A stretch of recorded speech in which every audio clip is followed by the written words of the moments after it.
Hi, everybody, Howdy. and welcome to Theory Thursday. Let's see. Do I have Oh, let me check. do I have sound? I believe I have sound. Howdy. And welcome to Theory Thursday. Because I didn't have the sound up on that. Do I have Oh, check. do I have sound? I believe I have sound. We have sound. We have sounds. All right, cool. Okay, so you may be wondering why I got this whole instrument thing going on. The reason why is because today we're going to be talking about sounds in your marketing, uh, whether it be like a small commercial spot with backing track, or you're doing content and you have music playing in the background. Um, a few tips, pointers as far as using sounds are concerned. Always make sure it is fair use before you use it, because someone can put a copyright claim in and start trying to um, uh, utilize your um, intellectual property for, or well, not even so much intellectual, but use your videos and stuff like that to uh, garnish money, maybe not direct from you, but from advertisers that uh, patronize you, and that could cause all sorts of legal issues.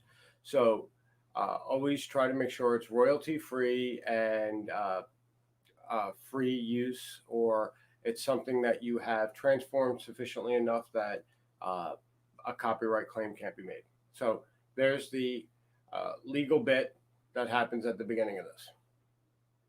Um, Now, as far as using sounds um, in your marketing, we have to realize that just like colors, just like shapes, sounds is a sensory input. It it imparts a subconscious message.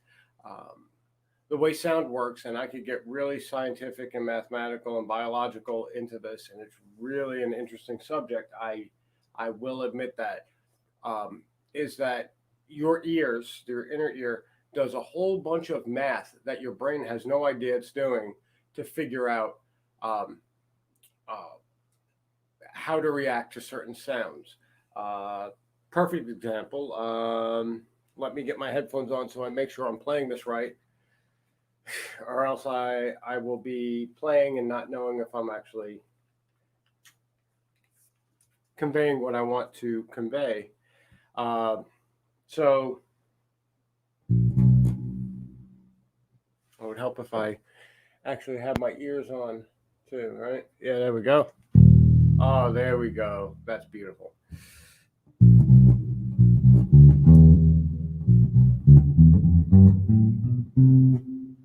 Um, that's a basic major scale.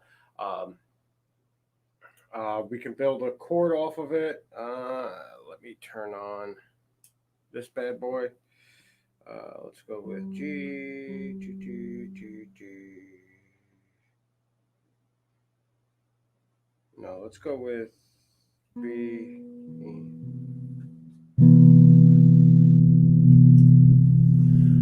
That's a basic major chord. You know, when we hear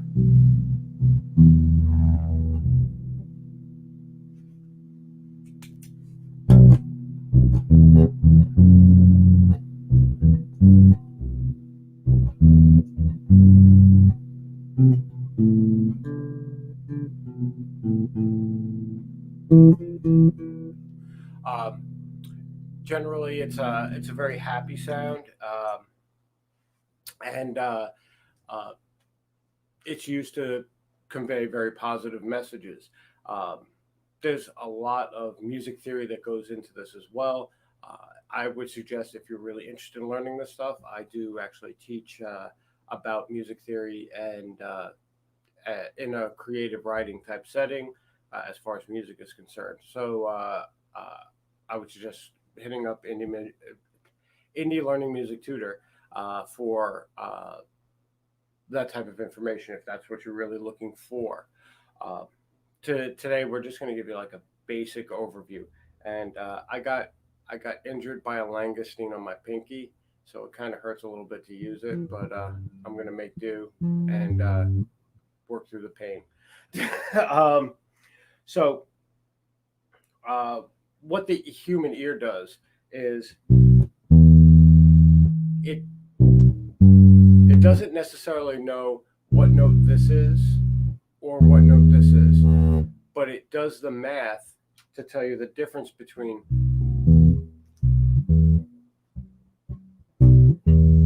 and this and this.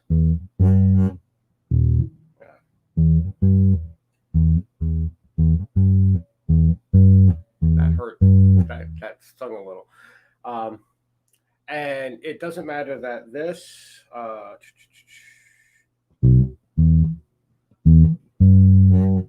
um, really what notes they are. It really matters. More importantly, what the distance in the frequency between this and this is, this and this is, this and this is. Um, there's a whole branch of music theory about cadence and how that works, uh, uh, and how music psychologically puts your brain on like a journey. If you listen to a song and you hear things like this, sorry,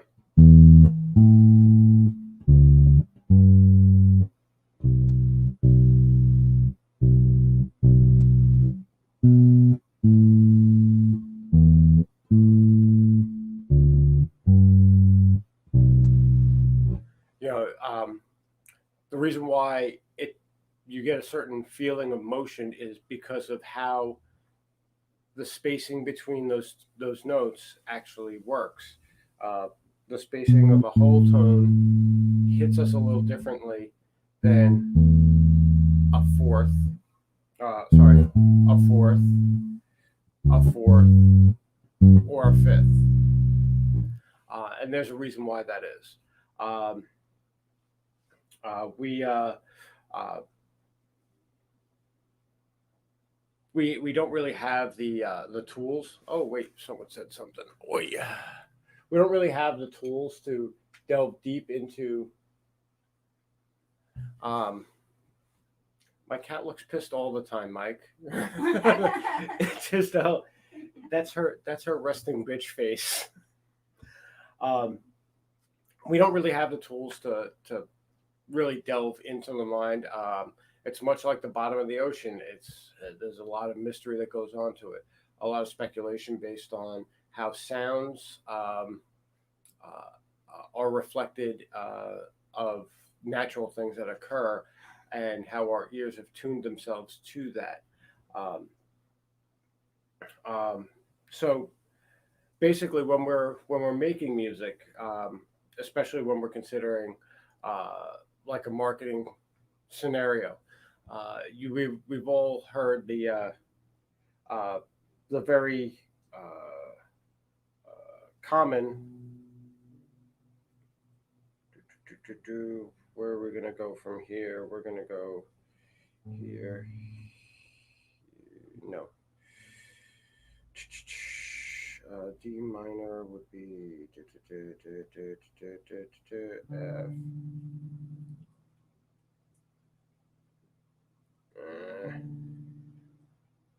This is where I confess that I am crap at this, making chords on a bass. It's the reason why we'll hear a song that goes like this.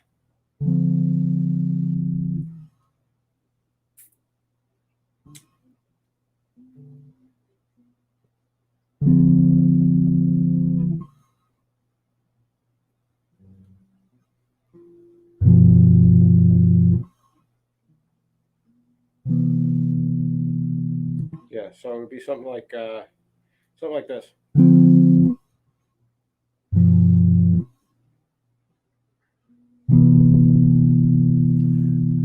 And what that does is it gives us a sense of motion, moving from minors to dominants to majors. It's called cadence, and it's a very regular trope in professional music, in marketing music.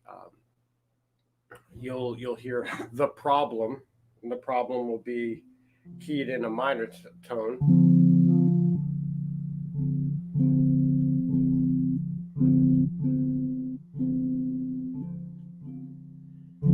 and then presented solution and acceptance.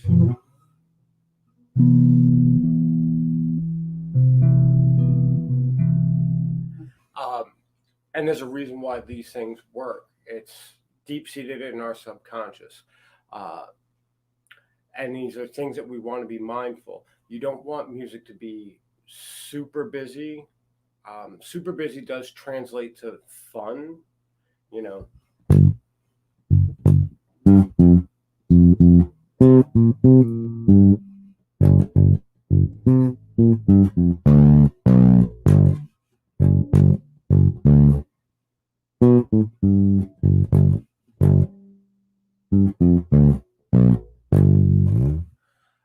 And over that you could have, chords that I'm not going to be able to really do very well. I'll warn you.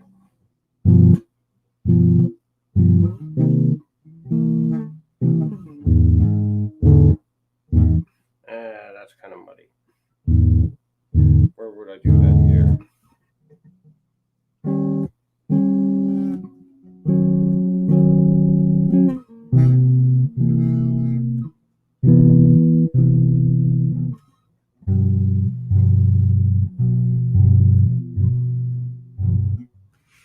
You get the idea.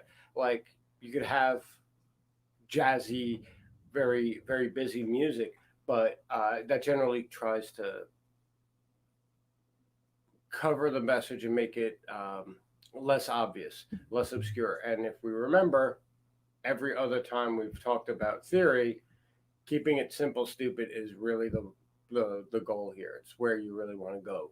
Uh, uh, Simple color patterns, simple shape uh, uh, usage, and simple backing music, especially when we're dealing with video or you're dealing with something like a podcast where uh, you could be playing around with like a premise of your podcast.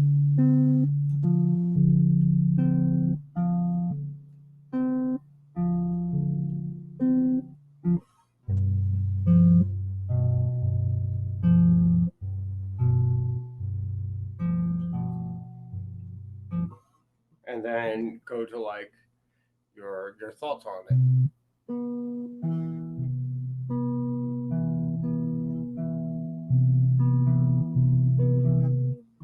and then back to you know um, simple movements, easy movements, um, always will work best.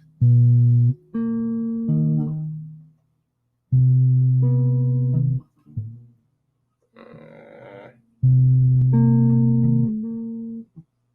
eh. Like I said, I'm not great at chords on a bass.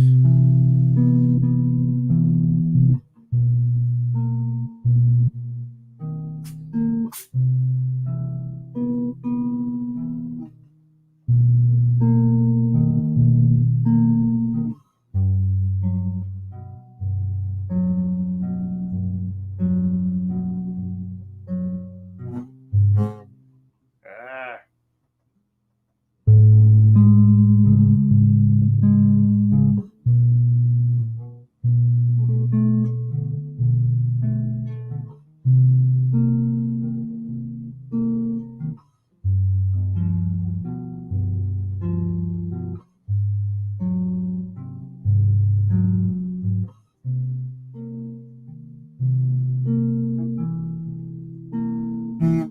All right. So, like I said,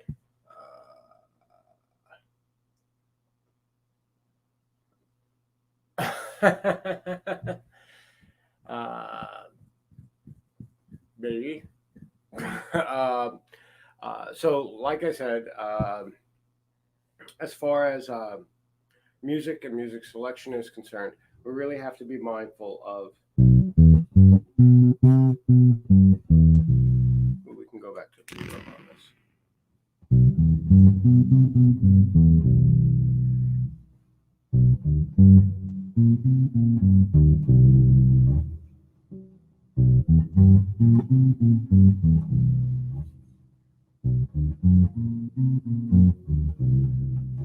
We really have to be mindful of where we're getting our tonality from, uh, what kind of feeling that really gives you, and um, this is something that it borders on subjective. Um, I know some people who are more than happy to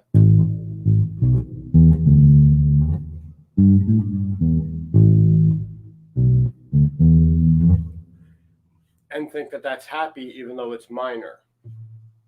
Um, you know,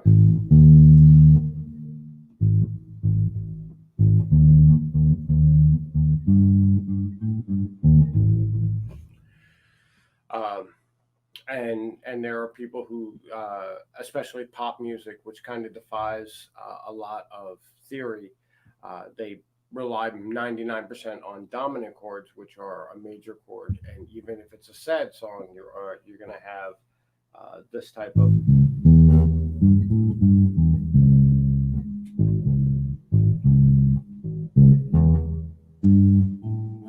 as opposed to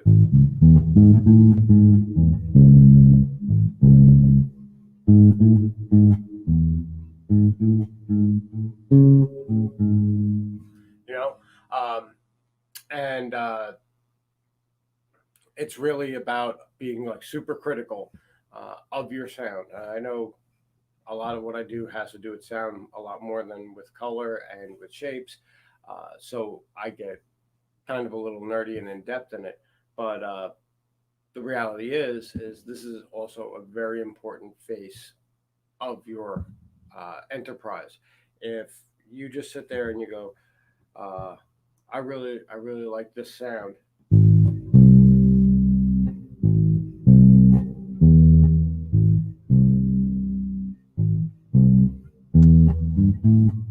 and you don't pay attention to the fact that it's sort of a kill buzz. It brings people down. The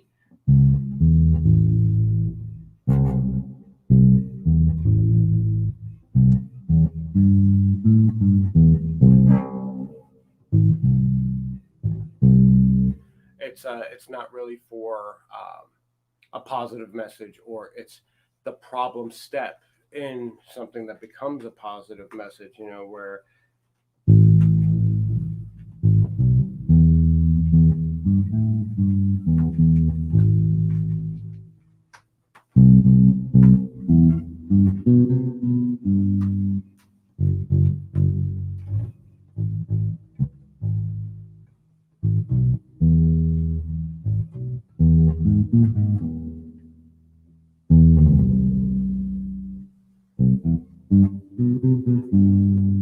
and you can, if you really tune into it and you really just listen to it, you really feel um, that's a movement into a more agreeable situation, especially for your ears.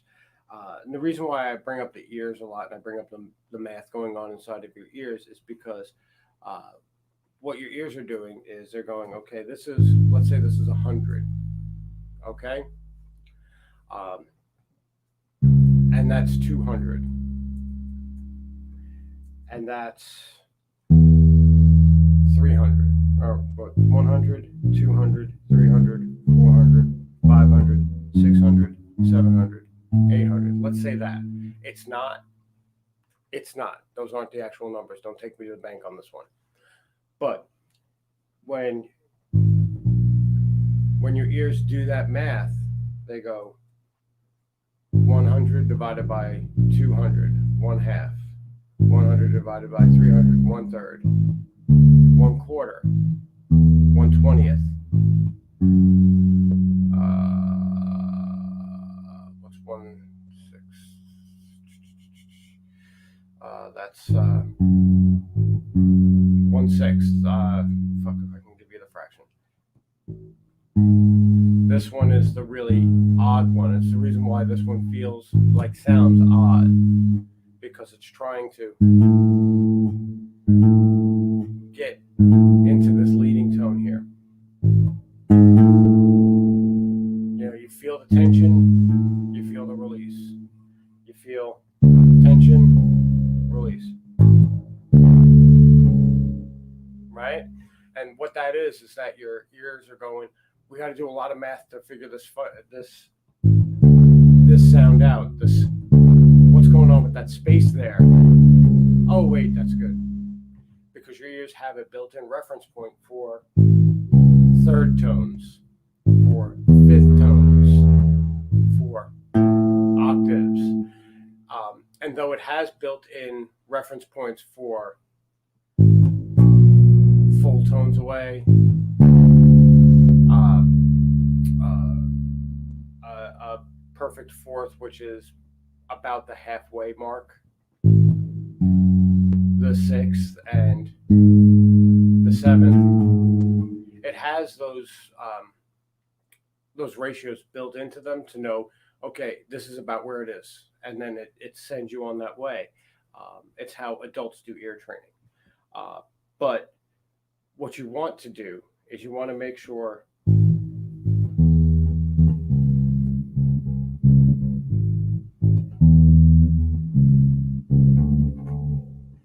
if you're going to put tension in there, it's got to be tension and release, because you don't want your potential customers, your leads, to be uneasy. You want them to be at ease.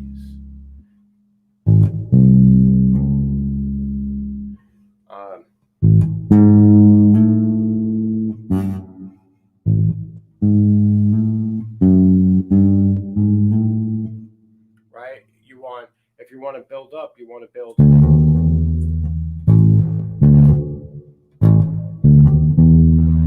Here, wait. Let's give me a.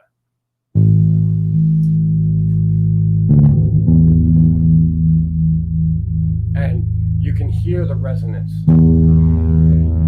If you listen really close, if you put a pair of cans on your head, this is perfect for this.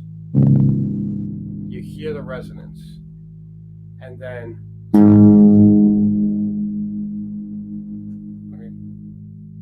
you hear that dissonance in the sound. And then once you go, it smooths it out.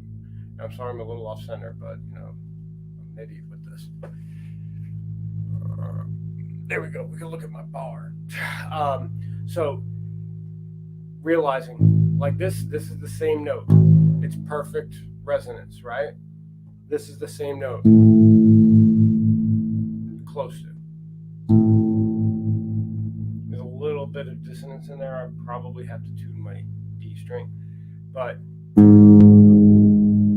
you can hear the conflicting sine waves. You can hear the conflict, and your ears hear that conflict. They pick it up without even you noticing it. And then this one, it follows right along. Again, following right along. We have an inborn sense for tones that go together and tones that break apart. Right? So you have to really pay attention. If you're going to be taking music from any of the free sources, there's literally thousands and thousands, maybe even millions of free online sources of backing tracks that are royalty free. They are copyright free, and unfortunately, they may not be giving your business the best message. You could always hire somebody to make music for you. Donna and I, we do that, but again, that's a cost versus benefit. It's something you'll have to test. but having a little bit of background in music knowledge goes a long way in trying to figure this stuff out for yourselves. Uh, and it's an important part of the marketing details. It's one that gets overlooked a lot because of the fact that we take it for granted. We hear things all the time. It's the reason why colors are taken for granted because we see them all the time. But we can't really convey what we want to convey without sound. Eventually, we have to go to sound. It's one of our five senses. You can't sit there and touch everybody. You can't sit there and taste everybody, and you probably don't want to sit there and smell everybody.